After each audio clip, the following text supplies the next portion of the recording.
My notes of the service say that I begin speaking at 11:10 a.m. Wow. I won't tell you what time it says I'm supposed to conclude speaking. By the way, this will be meaningful only to those who are here on the second day of Rosh Hashanah. While I was walking around, a number of you told me that you have begun or completed cleaning out your garage.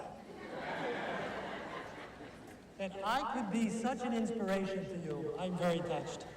I'm very touched.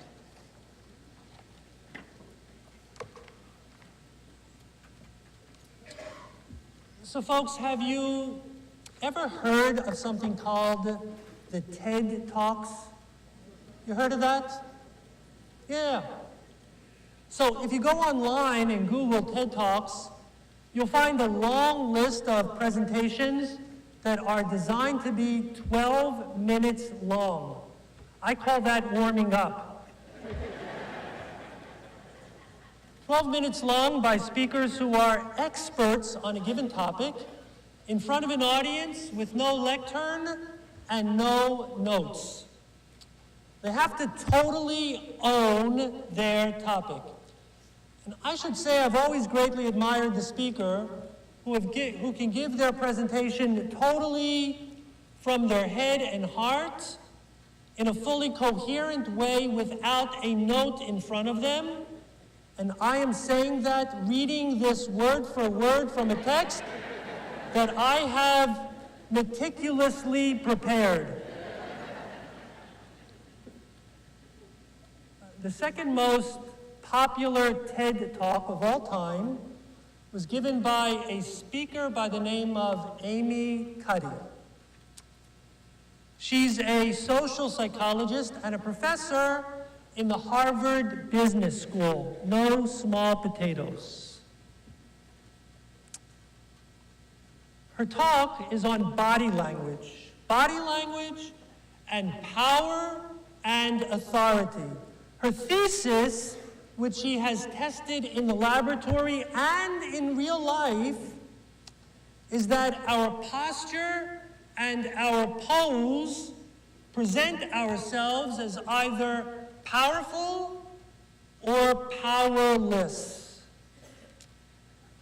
Think of the posture of the alpha primate, gorilla or ape, or the powerful human male or female.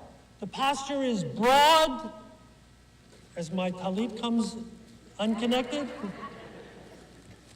broad and expansive, Think of Wonder Woman, right? You know how Wonder Woman stands, right? Look, I'm no Wonder Woman, but like this, and I'll tell you why I say Wonder Woman in particular, right? She stands like this. I'll tell you why Wonder Woman in a moment. At the opposite end of the spectrum is the posture of the timid and insipid. Is almost one of someone melting into oneself. Arms folded. I just saw 30 people unfolding their arms. Slouching and crouching and especially this is a posture of no power, something about holding the neck. And it's just something that's, it's within us.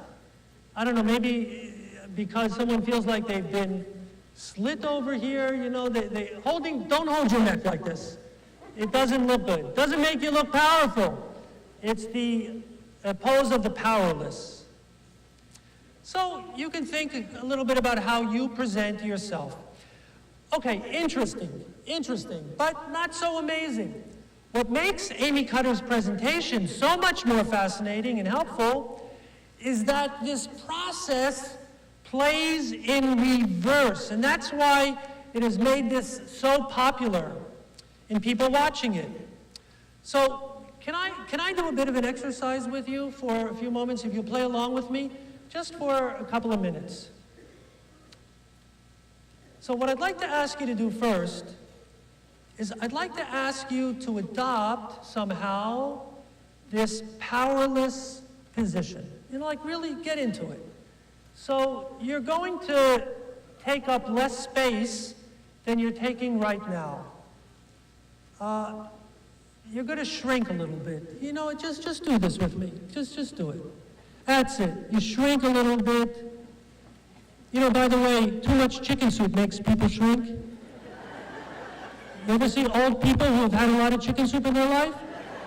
No, they never get any bigger. They shrink. So be careful. Enjoy your chicken soup, but in moderation. Otherwise, you'll start shrinking just like that. So shrink and slouch. Curl up. Just curl up. Make yourself smaller. That's it, Steve. That's it. And you know, right, some of you really got it. I see you holding your hand on your neck. Ay, ay, ay, ay, ay. So I want you to hold it for a moment. No, just hold it. I see some are reluctant to get into it. Yeah, I see that. Okay. You know what that means? Nothing. But it doesn't mean anything. It's okay. It's okay. You don't have to play along. Okay. Now, you know what? While you're like this, did we do it for a minute now? You know, how are you feeling? How does it make you feel? Uncomfortable? Never? Okay. Now return to how you were previously sitting. Okay, now this can get a little dangerous. In just a moment, I'm going to ask you to do the total opposite. But this time, move very slowly, because if you play along with me this time, you're liable to knock the person off their seat sitting next to you. So this time, what I want to ask you to do is be a little expansive. I was going to ask you to stand up and do this, but okay, you can do it sitting down. Just kind of like, let yourself expand a little bit. Take in a deep breath. You know, fill your chest. Fill that. That's it, Alan. Knock the guy off next to you. You know, let yourself expand a little bit. Stretch your legs out. Not those sitting all the way in the back. There's not a whole lot of leg room back there. I know. But stretch your legs out, expand your chest, breathe deeply. Sit taller than you were before. I saw a few people slouching.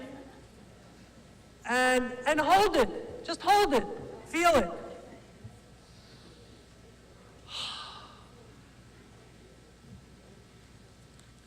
You know what's so funny? This whole business of body language. When Janie and I are watching sports at home, and our team does something great. It's a 2-run homer. It's a touchdown. You know, the way the Villanova game went, you know? And I automatically, I go like this at home. And I scream something out, and poor Oliver doesn't know what's going on. And I often say to myself, why am I going like this? And that is the universal symbol of victory, of strength, of endurance, of having made it. It's not something that comes from, it's just part of us, right? Okay. So how are you feeling now? In that expansive position. I just want to know, does it feel better than sitting like this and, terrible? Think of the person who in your life, was it your bubby, your mommy, your daddy, who said, sit up straight? Who said that to you?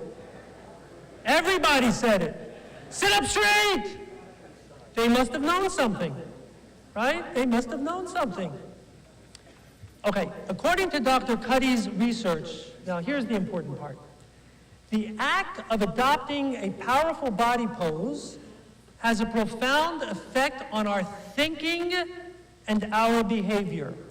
2 minutes of adopting a powerful body pose produces a significant change in the level of hormones associated with power. How do you like that? In 2 minutes, with the right pose, we can change our physiology. We can change our thinking. We can change our behavior. You know what she does? She shows pictures of people sitting in a waiting room before they're going to go into a job interview. And how are they sitting before the job interview? They're sitting like this, you know, like this. And nowadays, what are they doing most? What is everybody doing? They're looking at their iPhone or their Samsung, which could be a problem in itself. And it is a problem of looking at your iPhone too much. No, this is serious. Because, you never look at your iPhone like this, right? You look at your iPhone like this. So here's what she advises people to do. Do this the next time you have a job interview. She tells them to find some private space. It might be in a bathroom, but if you do this in a bathroom, make sure it's really private, because people will wonder what you're doing, or find a stairwell nearby. And she says, go into that private space and pose, get a power pose. Like really, like feel like Wonder Woman. And again, I'll tell you why I say Wonder Woman. And do that for 2 minutes, she says, and you will walk in to that interview a different person. You'll feel a sense of power. You don't have to be the alpha. You don't have to be the greatest. But you'll feel a sense of power and authority. And there are so many people who have taken Dr. Cuddy's advice, and she's become so popular by this YouTube, by her TED Talk presentation that people have seen, is that she's stopped all over the world. People see it all over the world, and they recognize her and they stop her. They want to get a picture with her. But you know what they ask her to do for the picture? Yeah, because for them, she is a Wonder Woman. But she's a Wonder Woman for another reason. Amy Cuddy's field, social psychology, was about my favorite course as a psychology major, so I find all of her studies fascinating, but I find this even more meaningful for our work today on Yom Kippur. The central question that we ought to all each ask ourselves today is, can I change? Can I change myself? Can I become any different? Can I become better?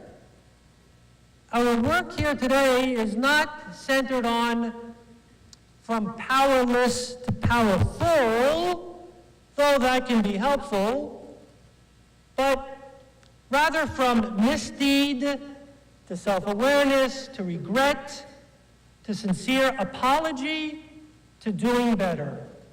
Listen, if 2 minutes of a power pose can change your physiology, your feelings, your thinking, your behavior, think about all the time we're spending here today. And tomorrow and the next day, you work on it, we can become different individuals to the extent that we want to be, and better than how we have been. We can make it happen. So when you go into the TED Talks, you'll find all these talks 12 minutes long. They're 12 minutes, 15 seconds, 12 minutes, 11 minutes, 50 seconds. And you'll find Amy Cuddy's talk, it's close to 20 minutes. So, you see what that means? The second most powerful talk, second most popular talk is longer than all the others. People don't like 12-minute talks. They don't want it. No. They say, talk a little bit longer. Talk a little bit longer. I see no heads nodding affirmatively. I see no one. You're sitting there impassively. No, they're not saying that. They're not saying that. Okay, whatever. So here's why her talk is 8 minutes longer. She tells a story in her talk, which she also she writes about in her book, which I recommend. It's simply called Presence. Presence. And her fascinating and moving story strikes me especially because it resonates with Jewish teaching. It comes under her heading, Fake It to Make It. What's Jewish about that? Fake it to make it, and then own it. Okay, here's her story. When Amy Cuddy was in college, her identity was as an especially bright, intelligent young woman. Then she was in a terribly serious, a terrible car accident. She was actually thrown out of the car, and she suffered a terrible head-brain injury. It was determined that her IQ dropped 2 deviation points, so that's considerable. And all of the doctors and all of the professionals and all of the neurologists advised her, don't even try going back to college, because there's no way. You know, what you had, you lost, and you're now going to have to come to terms with what you still have and who you still are. And you're going to have to find something different to do with your life. So what she does instead is that she goes back to college, and she fails. She just doesn't have it anymore. She goes back again and fails. She goes back, finally she goes back, and she makes it through college. It takes her twice as long as others who graduate in 4 years. And then what she wants to do is she wants to go on to graduate school. And she finds a mentor who's interested in taking her on, that this professor will be her advisor, because she sees what she's done so far. She wants to see how much farther she could possibly go, and she becomes admitted to a psychology program, graduate PhD program at Princeton University, in case you ever heard of it. Also not such small potatoes, right? So here she is at Princeton. And there's evidently a practice at Princeton that every year you give a presentation in front of a group of individuals composed of professors and students. And Amy Cuddy was absolutely petrified, because when it comes down to it, she feels like she just doesn't belong there. When it comes down to it, she feels like she is nothing more than an imposter.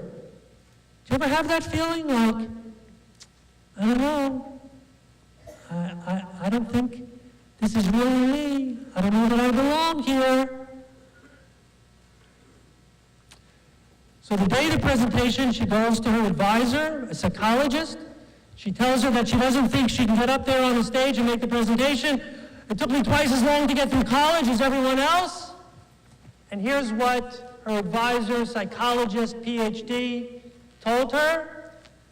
She said, Amy, fake it just to make it. You don't think that's really you? Okay, just fake it in front of all of them. Fake it just to make it. So what's in any way Jewish about that? Well,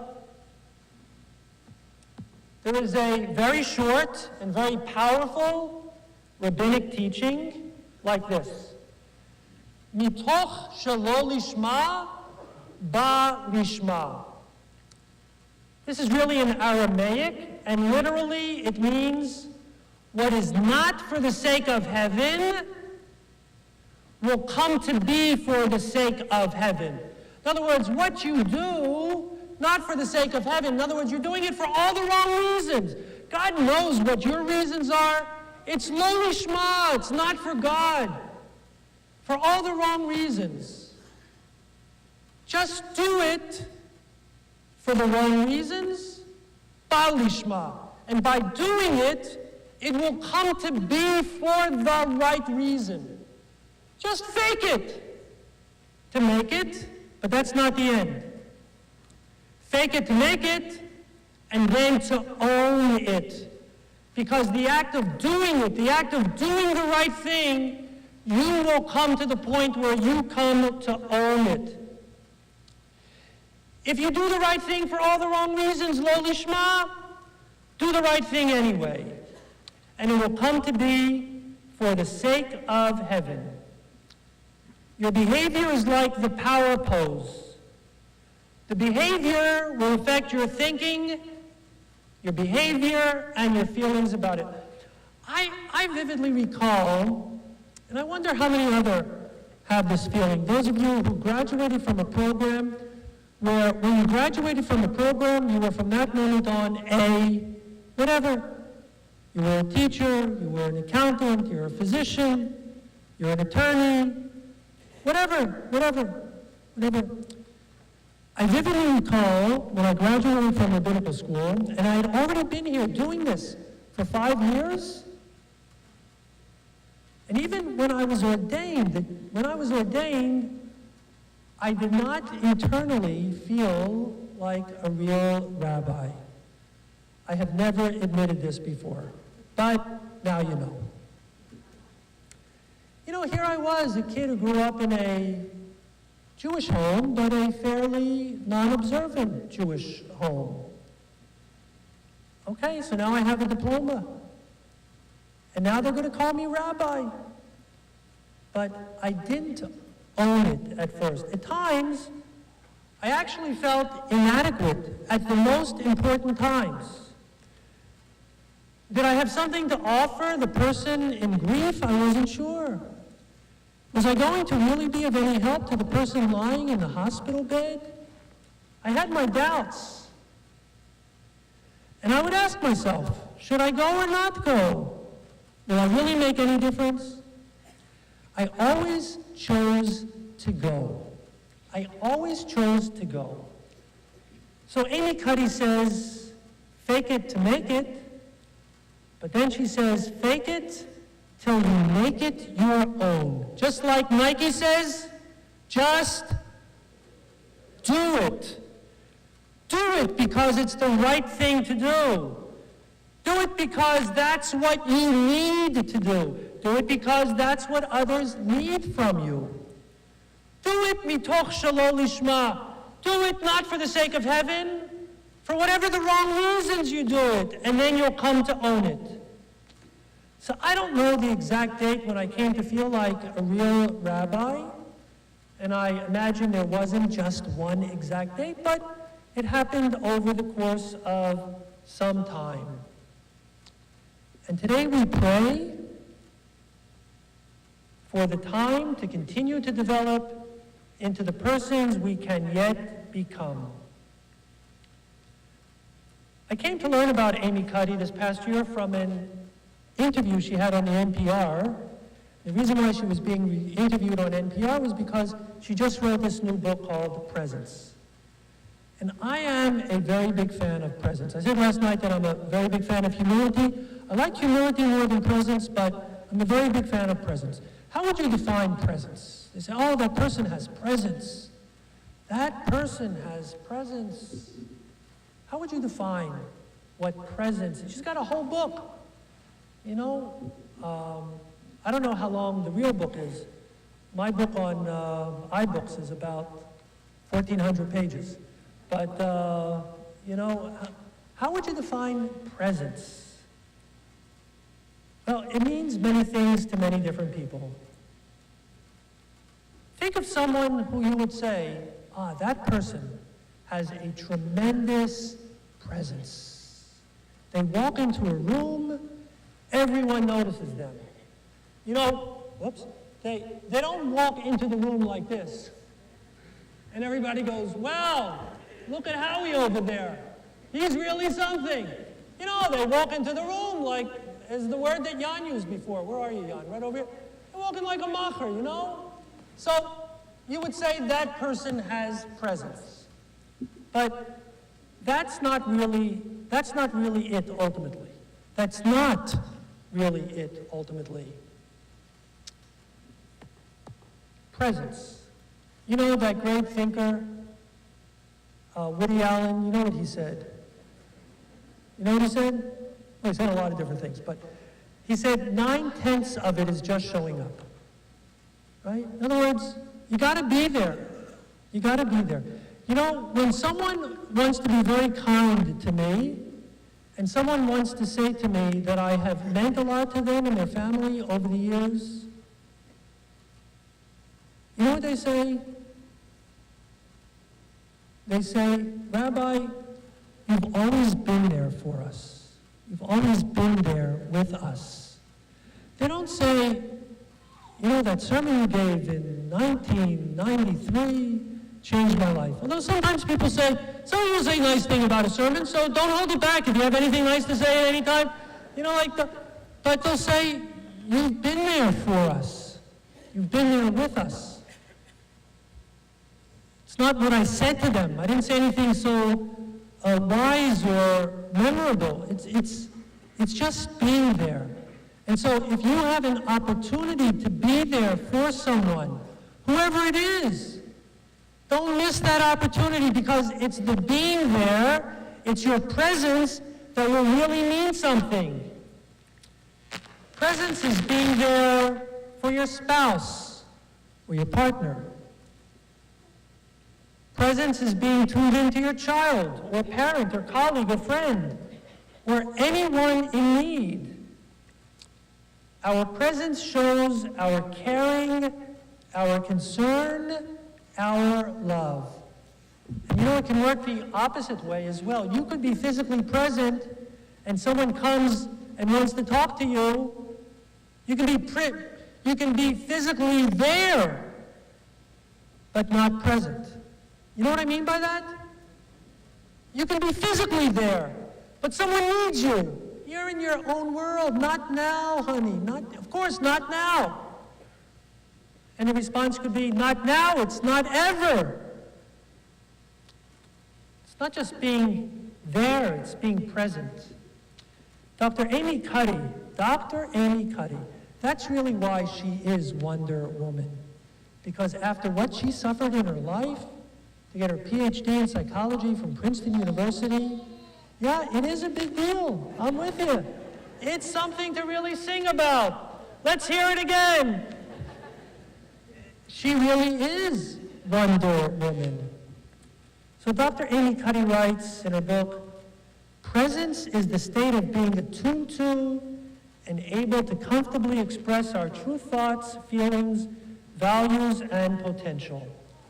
Presence emerges when we feel personally powerful, which allows us to be acutely attuned to our most sincere selves. We feel present, our speech, facial expressions, postures, and movements align. It's what makes us compelling.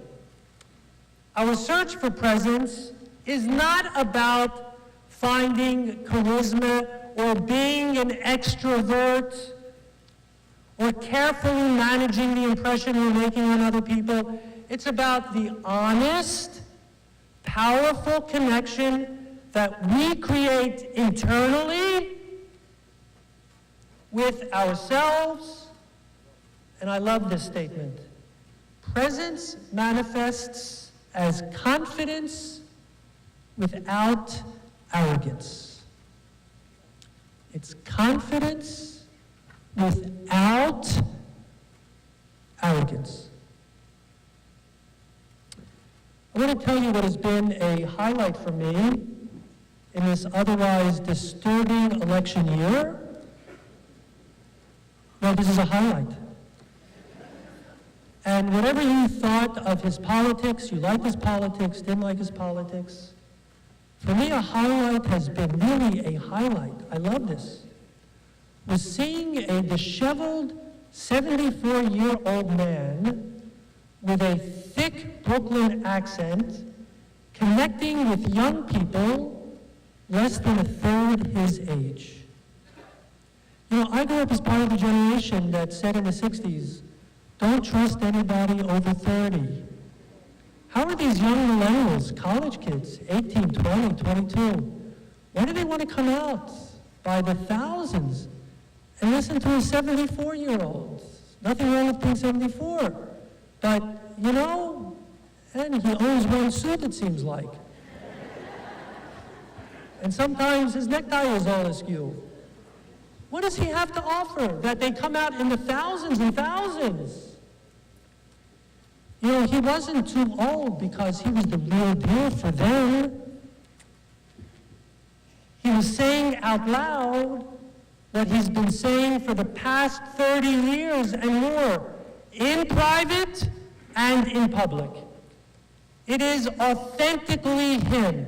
And when someone is authentic, others know it. He wasn't smooth or slick.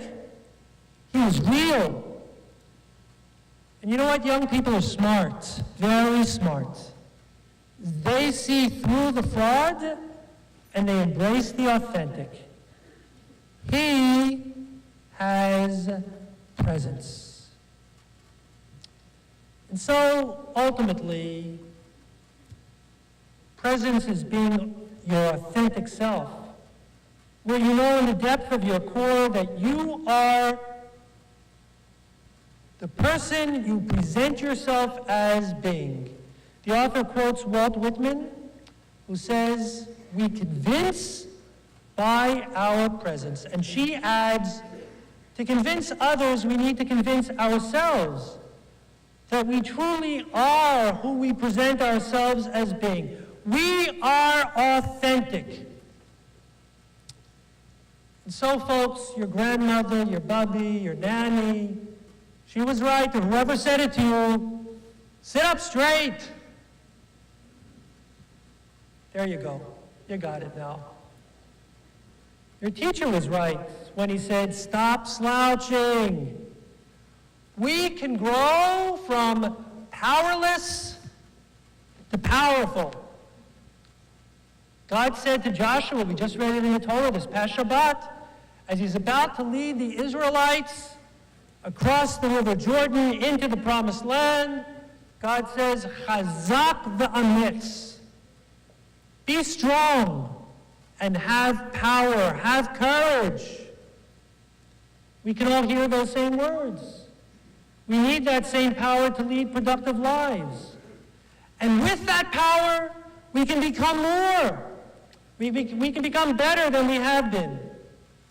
It may not feel like us at first. We can begin by faking it to making it, and then owning it. Mitoch shelo lishma ba lishma will ultimately become for the sake of heaven.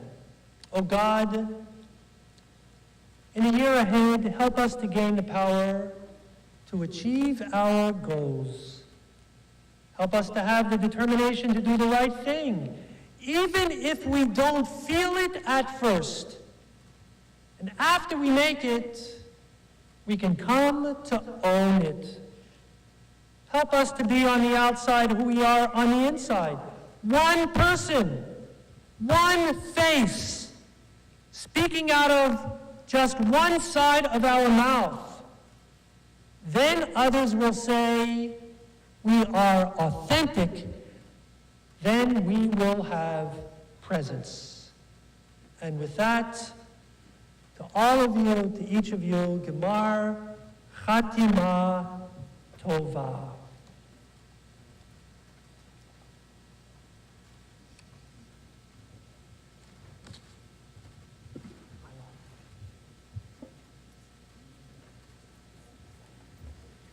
And as I look at my notes, perfect, just perfect, unbelievable.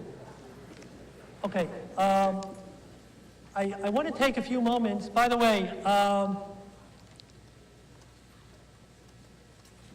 for those who might need to leave at any time, just please drop your, if you choose to, then drop your card off, your ticket off, saying, I want to be counted as part of the minyan.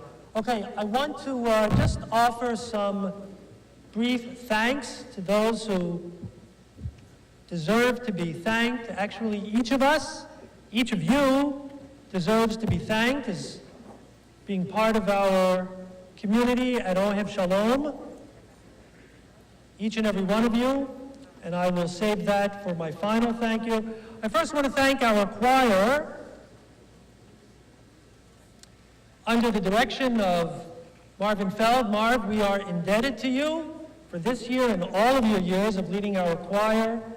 I want to thank our soprano section, Linda Barankin, Harriet Greenberg, Helene Mallenbaum, Amy Rosenberg, Phyllis Schwartz, Ira Siegel, Gail Silverberg, Sarah Torgeman, and Bonnie Zuckerman. I want to thank our alto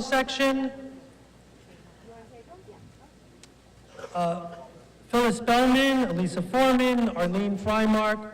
Arlene is recovering from a surgery on Friday. She's doing well, but not able to be here today. Denise Colber, who is new to our choir. Denise, great to have you in the choir now. Drew Pollack, Harriet Rellis, Danny Shilett, who is new to our choir this year. Danny was Mary Poppins in our show. And unless you've changed your Facebook picture, you still are Mary Poppins. Danny, what? You changed it? Recently? Huh? Well, relatively recently. Yes, okay. You're back to being Danny. Good, okay. Fran Silverman, Judy Rice. Our tenors, Bob Davidson, who was also our Baal Shacharit this morning. Bernie Grossman, who was our Baal Shacharit on the first day of Rosh Hashanah. Alan Katz, who also chanted Kol Nidra last night. Jan Nolan, our Gabbai, who opens with the Psuke D'Zira every Shabbat, and Howard Rosenfeld. Our bass section, Harris Abrams, Stuart Graff, Eric Kleiman, Ken Marblestone. Ken, can you just raise your hand? Ken was the lead in Music Man some years ago. And this past week, learned this also on Facebook, Ken won nationally. You were down in Tennessee, Ken, right? The national award for the best actor. It's in like community theater, right, Ken? Of all over the country. All over the country. Amazing. Our Music Man. I know you thanked Laura in your words. Did you say I got my start at Ohev Shalom, Richboro, Pennsylvania, to whom I owe so much? And okay. Mark Shapiro, who also led the Shloshes Rei Midot last night, and Morgan Smurl. Morgan is new to the choir this year. Morgan was one of the bankers in Mary Poppins. Great to have these great voices in our, and most of all those who sing during the service, Cantor walked out to get ready for the Musaf service. You know, we have a tradition in Judaism, in someone's presence, only praise them half as much as they deserve. Because if they're listening to you, you know, they're right there, you don't want to say too much. But in their absence, you can say it all. Well, you know, now that Cantor walked out for a couple minutes, I can say it all, but I can't possibly say enough in words of how much Cantor Annalise Ocanto Romo has come to mean to us here at Ohev Shalom through her voice, through her presence on the Bima, through her involvement in our lives. We have come to love her dearly, and you should know, I think you all do know, that during these holidays, Cantor Annalise is singing for two, so it has been quite an effort, but if anything, more and more and more beautiful. Okay, I want to thank all of our Torah leaders, our Haftorah chanters. I said our Balei Shachrit. I also want to include Michael Zimmett, who davened the second day of Rosh Hashanah. Our ushers under the capable leadership of Saul Jacobs and Scott Gordon, all of the ushers, and as I like to say, all those who have cooperated with the ushers. I want to thank our office staff, building coordinator, Hillary Lebuff, our receptionist Ruth Kresge, our bookkeeper, Ellie Zamuda, assistant bookkeeper, Elizabeth Gallagher, our Hebrew School and Tichon educational director, who was also in charge of family and preschool services, Barbara Glickman. I want to thank Smash Productions, and especially our very own Jared Pashko, who is making it possible for all of our services to be seen by others who cannot come themselves to the service or to any service, and even those in any part of the world who has a connection can be part of our service. I want to especially thank our Inclusion B'Kavod Committee, Lindsay Miller and David Nover, as this is one of the initiatives of our Inclusion B'Kavod. Babysitting as well, Barbara Glickman, memorial boards, Sharon Lustig, Sharon over here, who is our congregant of the month. This month, I want to thank those who polished the silver to make them look as beautiful as new, Sonny Feld and Jerry Kaplan, those dealing with our Talasi and getting them ready for the holidays, Alan Katz and Fran Silverman. I want to thank our Northampton Police Department and Police Lieutenant Stephen LeCompte, Security Company U.S. Security Care Incorporated, in keeping us all safe. And as I'm talking about security, I want to thank again Michael Zimmett, who I just thanked for being Baal Shachrit. Michael got a United States government grant of, I think it's like, what is it, $35,000, a grant coming to us from the United States government for security.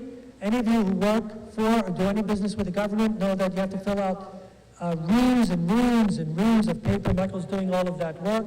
And so there'll be even more work going on here to make our surroundings more and more secure.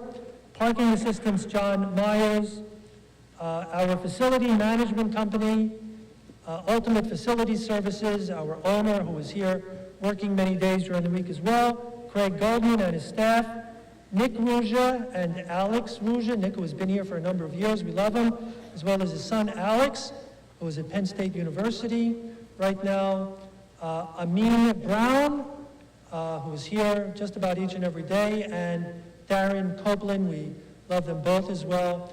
I want to thank Paula Siegel. Well, Paula, looks like just about, maybe almost. We've made it through another season, thanks to you. So God bless you, and see you tomorrow in the office. Yeah. The fun continues. Right. Janie, sweetheart, my thanks to you for your ongoing encouragement and editorial work. Janie here is the first draft of every sermon and drafts after that. And one of the ways that Janie and I communicate is that, I see it in Janie's eyes. So if I can share this, Janie, I will often hold my hands up like this. So this hand is always yes. If Janie looks on this side, it's yes. And on this side, it's no. So, Janie sits through the reading of the whole first draft of the sermon, and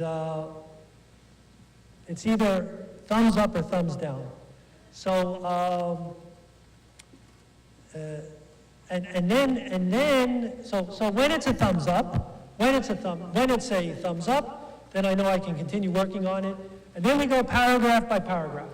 Should this stay in? Should this go? So, Janie, my love to you and my thanks to you.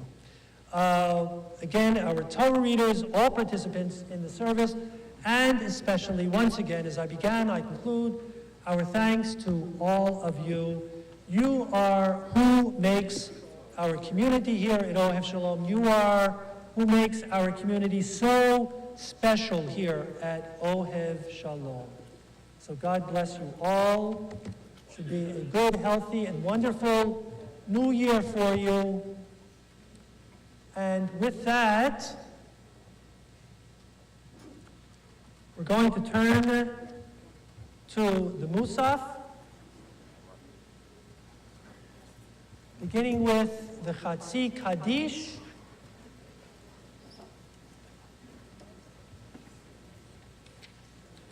The Musaf for Yom Kippur, 596. Chatzi Kaddish.